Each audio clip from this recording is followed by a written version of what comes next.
오늘은 고린도전서 1장 18절로 25절의 말씀으로 영혼을 구하는 미련한 것의 주제로 함께 은혜를 나누기 원합니다. 하나님, 오늘도 우리에게 귀한 시간, 귀한 말씀을 주셨습니다. 하나님, 이 말씀 보면서 하나님의 놀라운 은혜와 사랑과 지혜를 얻을 수 있도록 역사하여 주시옵소서. 세상의 많은 것들에 우리의 마음이 빼앗기지 않게 인도하시고 오직 주님의 십자가 바라볼 수 있도록 역사하여 주시옵소서. 부족한 점 감춰주시고 하나님의 영광만이 드러나게 인도하여 주시옵소서. 예수님의 이름으로 기도합니다. 아멘. 할렐루야. 하나님을 찬양하는 자리에 오신 여러분을 주님의 이름으로 환영합니다. 아멘.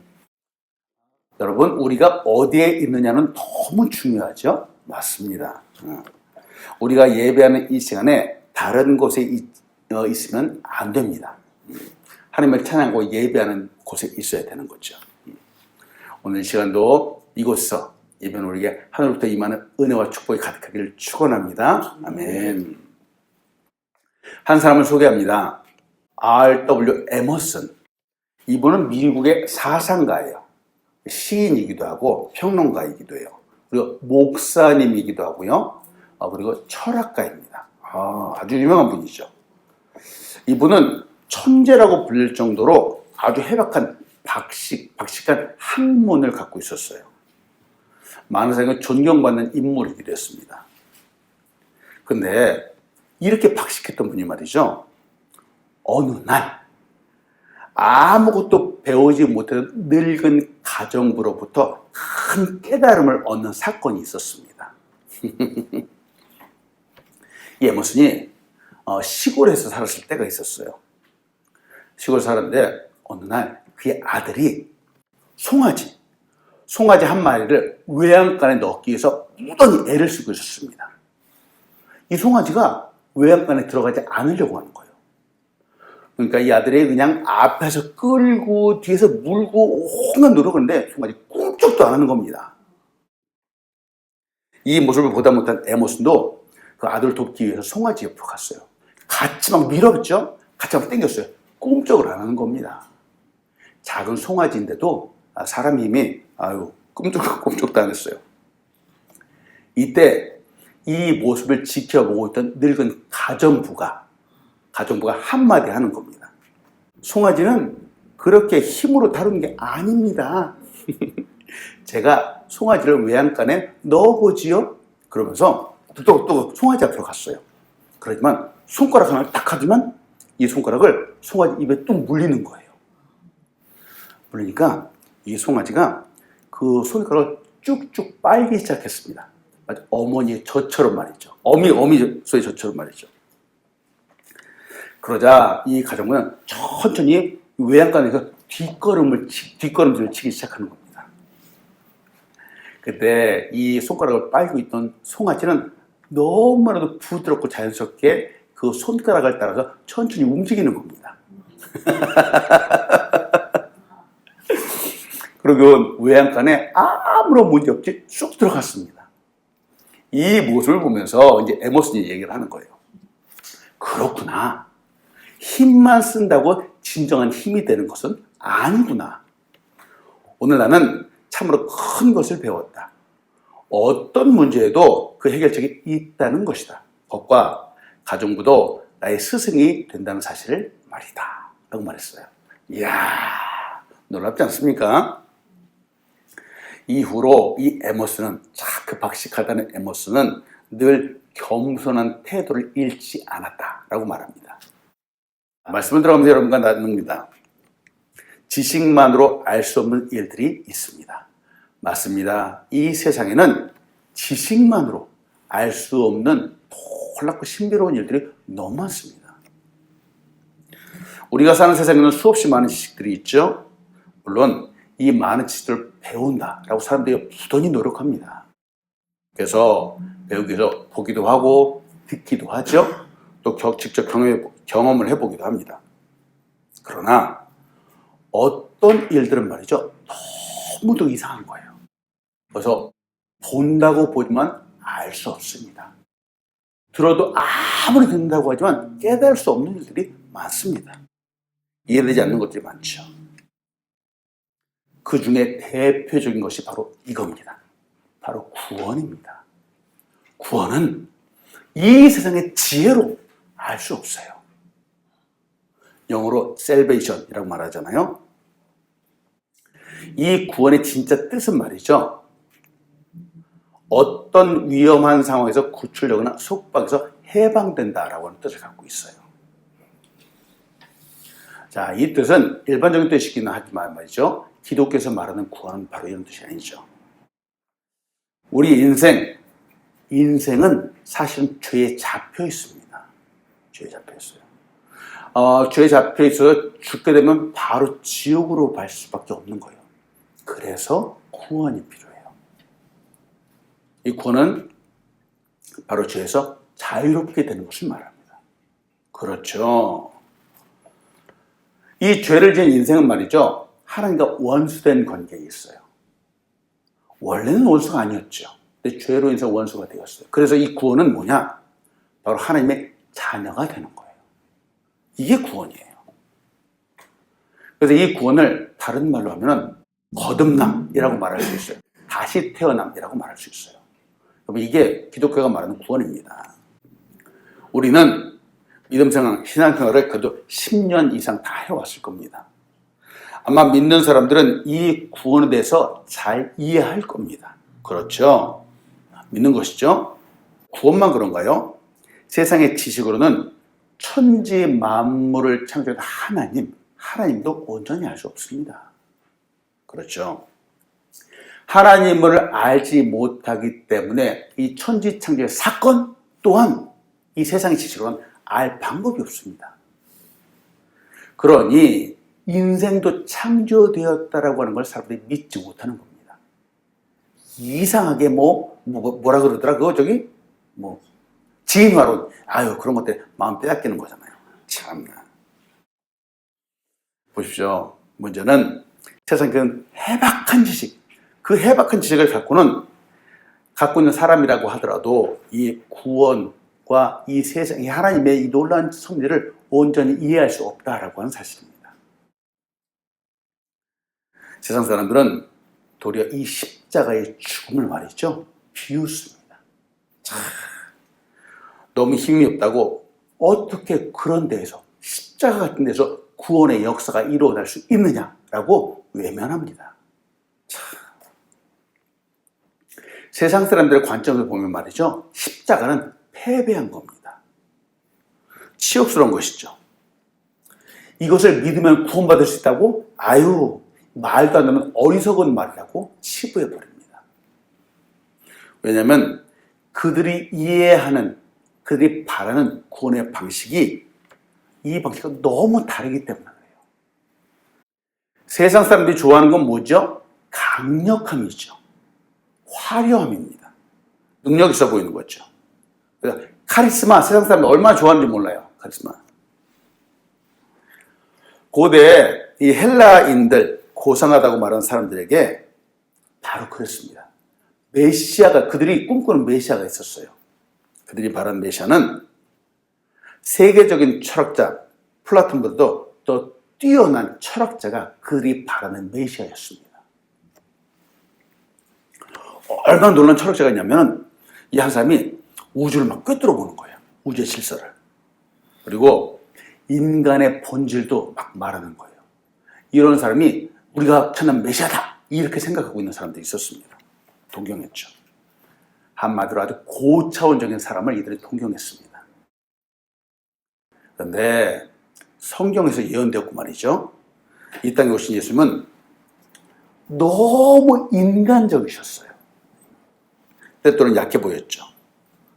십자가에 죽으실 때 사실 너무 힘없이 죽으셨잖아요. 아무런 반항도 없이 죽으셨잖아요. 그래서 사람들이 십자가에 죽으신 예수님을 보면서 말하는 겁니다. 아니, 그런 힘도 없이 죽은 예수님을 메시아로 믿으라고? 말도 안 된다라고 사람들이 이렇게 말하는 거예요. 여러분, 우리는 믿죠? 진정한 구원은 어디에 있는지요? 바로 예수의 십자가에 있습니다. 고린도서 1장 18절에 말하잖아요. 십자가의 도가 멸망하는 자들에게는 미련한 것이요 구원을 받는 우리에게는 하나님의 능력이라고 말합니다. 보십시오. 멸망하는 사람들에게는 미련한 것이라고 말하죠. 그러나 구원을 받는 우리에게는 하나님의 능력이라고 말합니다. 놀랍습니다.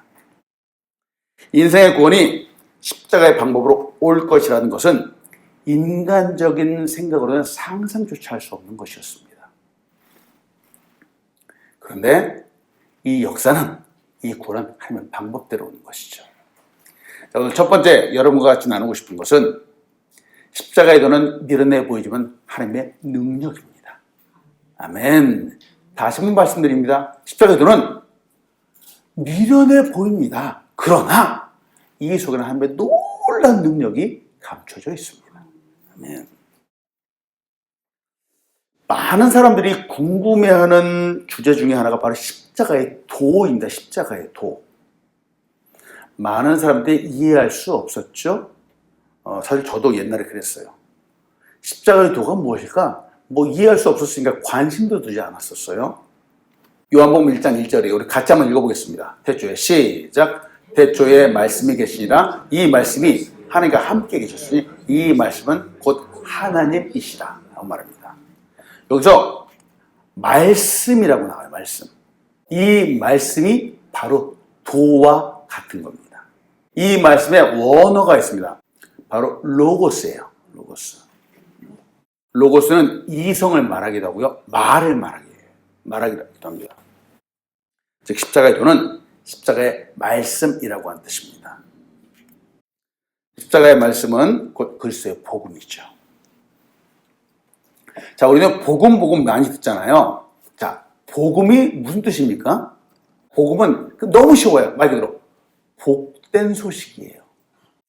한마디로 이 복된 소식이란 말은 십자가를 믿으면, 십자가 예수 그리스도를 믿으면 구원받는다는 소식입니다. 이게 복된 소식이에요. 복음이에요.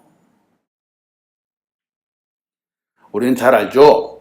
구원은 우리 인간의 힘과 노력으로 얻을 수 없다는 것을 너무 잘 압니다. 아무리 노력해도 안 돼요. 천만금, 억만금을 준다고 해도 인간의 방법으로 할 수 없습니다. 죄의 굴레는 우리 스스로의 능력으로 벗어날 수 없습니다. 그래서 십자가 필요한데 말이죠. 주의해야 하는 것이 있습니다. 이 십자가의 도, 하나님의 능력과 맞서는 것이 있습니다. 바로 세상의 지혜예요.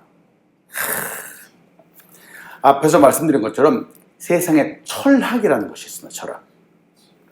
이 철학자들이 믿지 않는 사람들 말이죠. 이 말솜씨가 보통이 아닙니다. 어찌나 말을 잘하는지 그 말을 듣고 있잖아요. 쏙 빨려 들어가는 것 같아요. 그래서 이 하나님 믿지 않는 사람, 예수님 믿지 않는 사람들이 이 세상에 거짓 교사들의 말에 홀딱 넘어가는 겁니다. 헬라인들도 그렇고요. 또 고린도 교인들도 사실은 말 잘하는 사람들을 무척이나 좋아했습니다.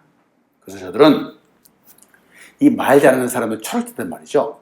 자기도 잘 알지 못하면서 거짓말로 사람들을 엄청나게 많이 미혹했었습니다. 구원이 인간의 노력으로 할 수 있다라고 거짓말을 막 지어냈습니다. 이게 우리가 성경이 우리에게 말하고 있는, 경고하고 있는 부분이에요.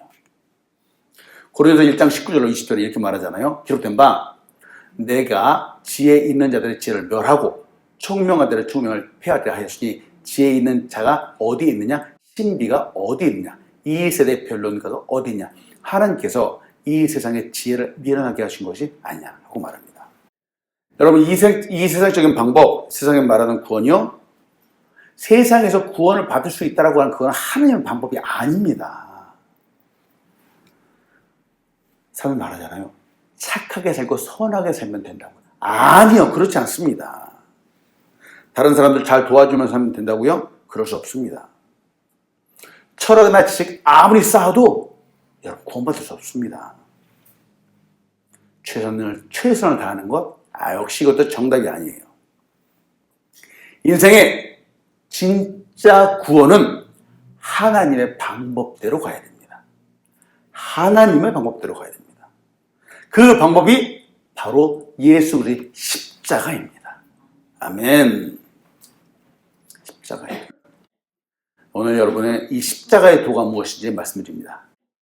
십자가의 도에 담긴 네 가지 진리가 무엇인지 간단히 말씀드립니다.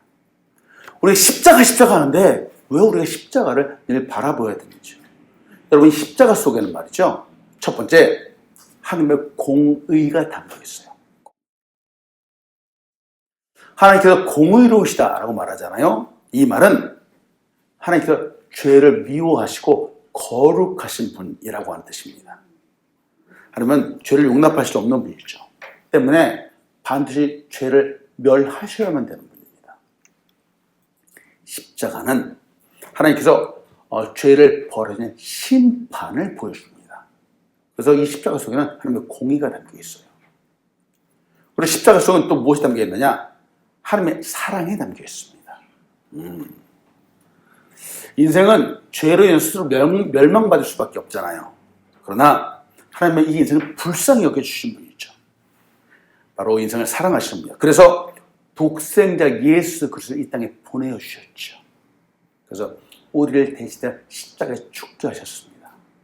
그래서 십자가에는 바로 하나님의 사랑이 담겨 있는 거예요. 그 하나님의 사랑이 진짜 사랑이라고 하는 걸 보여주는 것이 바로 십자가입니다.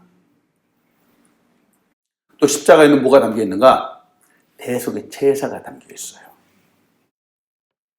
대속이라고 하는 말은 나를 대신하여 죽으심을 말합니다. 나를 대신하여 속죄물이 되어주셨다라고 하는 거예요. 나를 대신 값을 갚아주셨다라는 겁니다. 예수님의 죽으심은 그냥 의미 없는 죽음이 아니죠. 나를 대신하여 죽으신 거예요. 하나님이신 분, 거룩하신 분이 제물이 되어주신 사건이 바로 십자가의 사건이에요. 놀라운 사건입니다. 우리가 잘 알고 있는 마태복음 20장 28절에 이렇게 말하잖아요. 인자가 온 것은 섬김을 받으려 함이 아니라 도리어 섬기려 하고 자기의 목숨을 많은 사람의 대속물로 주려 함이라 하고 말합니다. 또 십자가 속에는 무엇이 담겨 있는가? 바로 구원이 담겨 있는 거예요. 공의의 하나님께서, 사랑의 하나님께서 독생자 예수를 보내서 십자가에 죽게 하셨죠. 나의 죄값을 대신 담당하게 하셨습니다. 이 사실을 믿으면 어떻게 되죠? 구원받는 겁니다. 이 사실을 믿기만 하면 구원받는 겁니다. 이게 십자가에 담긴 놀라운 사건이에요. 내가 구원받기 위해서 다른 어떤 노력이나 행위, 이걸 하는 것이 아닙니다. 이 십자가의 도를 믿기만 하면 구원받는 겁니다. 아멘.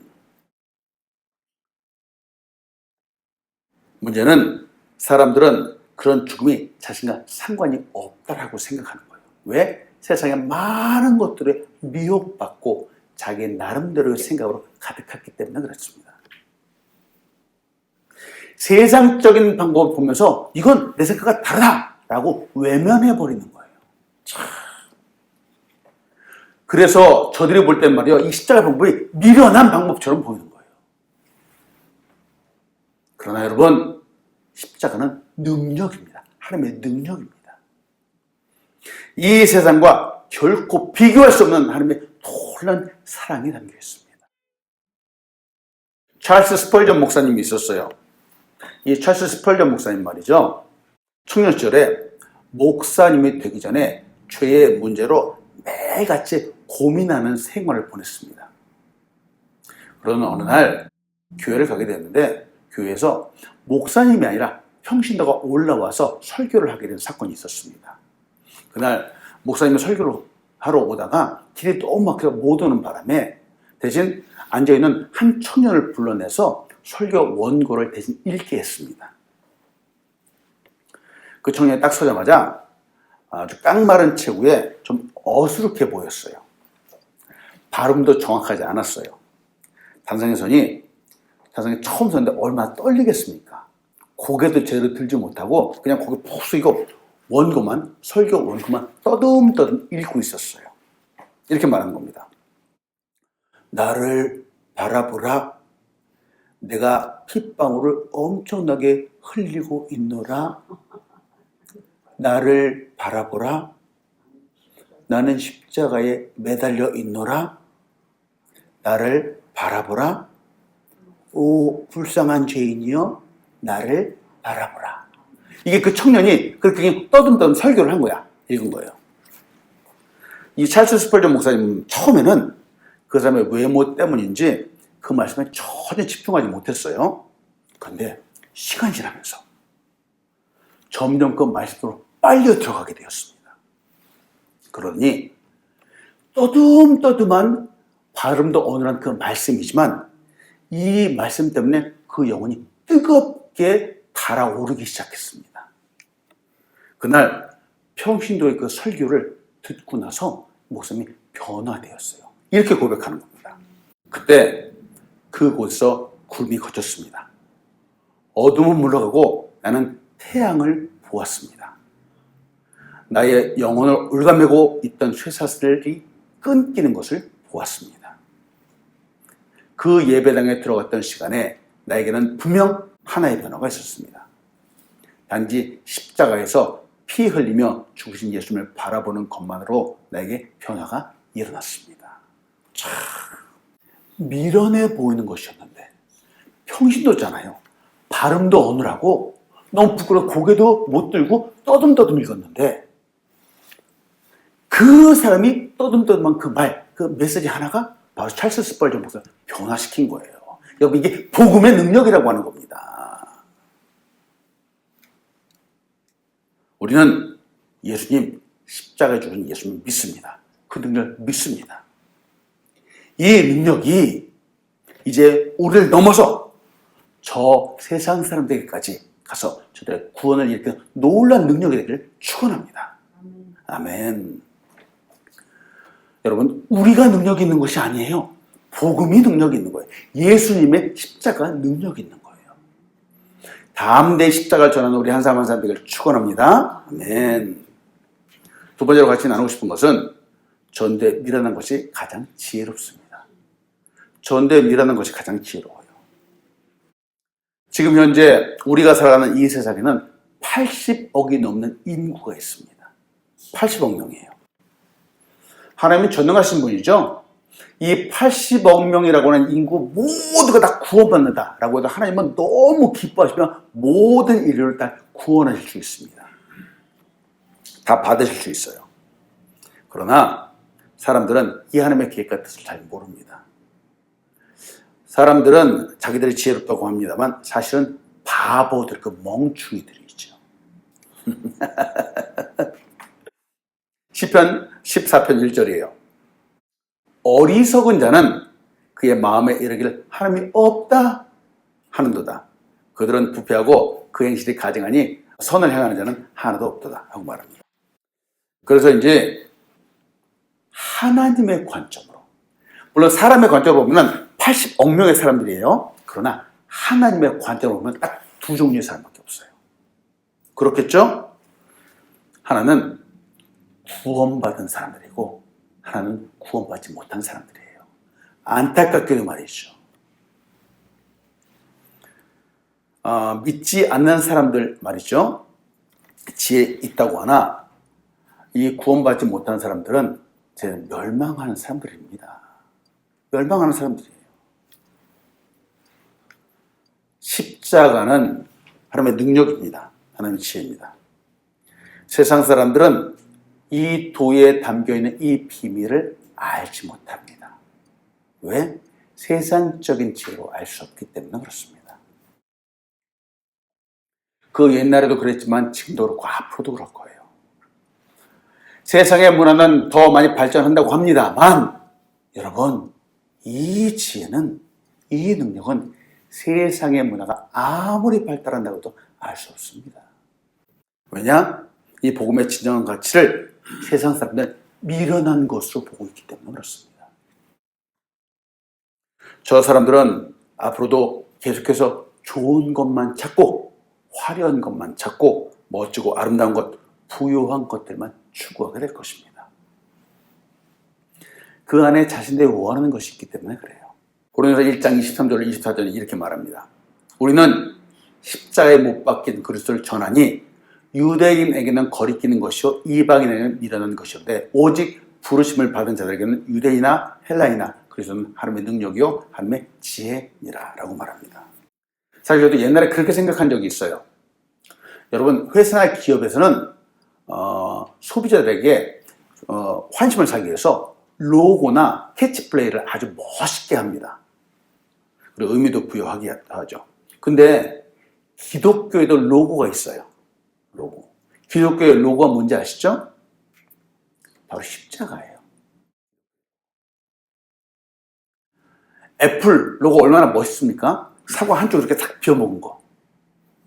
삼성 그런 로고도 멋있잖아요. 그럼 딱 로고만 보면 이야, 믿을 수 있는 기업, 여기서 하는 제품은 내가 믿고 살 수 있어 라고 하는 그런 신뢰가 있지 않습니까? 그런데 기독교도 말이죠. 이렇게 한 방에 마음을 훅 끌 수 있는 그런 로고가 있었으면 좋겠다라고 저도 옛날에 생각을 했었어요. 그런데 기독교의 로고는 십자가입니다. 그 옛날에도 십자가 있었고 지금도 십자가예요. 이 십자가가 세상적인 관점으로 볼 때는 바로 미련한 것이라는 겁니다. 관심도 두지 않는 거예요. 거부하는 겁니다. 왜? 죽음을 상징하기 때문에 그렇죠. 고통도 부여하기 때문에 그렇습니다. 하지만 우리 믿음의 사람들은 바로 믿음의 관점에서 이 십자가를 다시 보고 있는 겁니다. 고통, 죽음, 주님이 나의 고통을 대신해서 받으셨고 나의 죽음을 대신해서 죽으셨습니다. 놀라운 겁니다. 이 십자가 속에는 나를 향한 하나님의 사랑이 담겨 있습니다. 이 십자가를 통해서 더럽고 추악한 나의 죄가 다 씻겼습니다. 얼마나 놀라운 겁니까? 로버트 제프리스가 이렇게 얘기합니다. 하나님의 사랑과 공의가 교차하는 강력한 현장인 십자가 없이는 구원도 없다라고 말합니다. 이제 우리 그리스도인은 이 십자가를 미련한 것으로 보지 않습니다. 구원의 능력이요 구원의 지혜로 봅니다. 여러분, 우리가 사는 시대는 점점 순전한 복음이 사라져가고 있습니다. 반면에 성공주의, 신비주의, 높은 지식주의 이런 것들이 사람들의 마음을 사로잡고 있죠. 그러나 여러분, 도전합니다. 아무리 세속적으로 변한다라고 해도 어딘가에는 우리와 같은 예수님 십자가를 향해서 그 마음의 문을 여는 사람이 반드시 있습니다. 반드시 있습니다. 그래서 우리가 이 십자가의 복음을 들고 나아가야 되는 겁니다. 우리 때문에 한 영혼이 예수 믿고 구원되기를 간절히 축원합니다. 아멘. 우리가 전도해야 되는 이유가 바로 여기에 있죠. 말씀했습니다. 부르심을 입은 자들은 예수 그리스도의 십자가를 세상에 전합니다. 인간의 지혜와 능력으로 하나님을 알 수 없습니다. 죄의 문제도 해결할 수 없죠. 그러니 당연히 구원의 길도 알 수 없습니다. 인간적인 방법으로 말이죠. 사람들은 자기들 지혜롭다라고 하지만 사실은 잘 모릅니다. 제가 옛날에 그랬어요. 저도 십자가가 무엇인지 잘 모르면서 말이죠. 그냥 그 얄팍한 지식으로 함부로 십자가를 함부로 말하기도 하고 그랬어요. 얼마나 부끄러운지 몰라요. 지금 생각하니까. 그러나 제가 전도받았어요. 십자가의 도가 무엇인지 깨닫게 되었어요. 다시 보게 되었고 저의 마음문을 열게 되었습니다. 자, 지금은 이것보다 소중한 것이 없는 거예요. 자, 송아지를 외양간에 넣는 방법 여러분 기억하시죠? 세상에 박사기를 갖는다라고 해도 소양한 송아지를 외양간에 넣을 수 없어요. 다른 방법이 있는 겁니다. 세상의 힘과 능력으로 할 수 없는 것들이 많습니다. 특히 영적인 부분은 내 스스로 알고 깨닫는다고 알 수 있는 것이 아닙니다. 조 베일리가 이렇게 얘기를 했네요. 예수 그리스도는 광고회사의 복음을 맡기지 않으셨다. 그는 제자들에게 그것을 맡기셨다. 그는 제자들에게 광고판을 세우고 광고 용지를 돌리라 명령하지 않으셨다. 그는 그들에게 자신의 증인이 되라고 명령하셨다. 바로 이 오늘 우리가 이제 증인이 되어야 될 차례입니다. 이제 우리가 가야 할 때입니다. 우리를 통해서 한 영혼이 구원받기를 축원합니다. 아멘. 기도하겠습니다. 하나님, 오늘도 귀한 말씀을 나누었습니다. 하나님, 전도 세상 사람들 볼 때는 참 미련한 것을 봅니다. 십자가에도 세상 사람들은 외면합니다. 그러나 이 안에 담겨있는 은혜와 사랑, 아버지 우리가 잘 볼 수 있게 하시고 이 능력을 힘입어서 우리도 한 영혼을 주님께로 데려올 수 있도록 우리를 사용하여 주시옵소서. 이 십자가의 능력을 잘 던져봐서 아버지 세상에 담대하게 나가는 우리 한 사람 한 사람 될 수 있도록 축복하여 주시옵소서. 예수님의 이름으로 기도합니다. 아멘.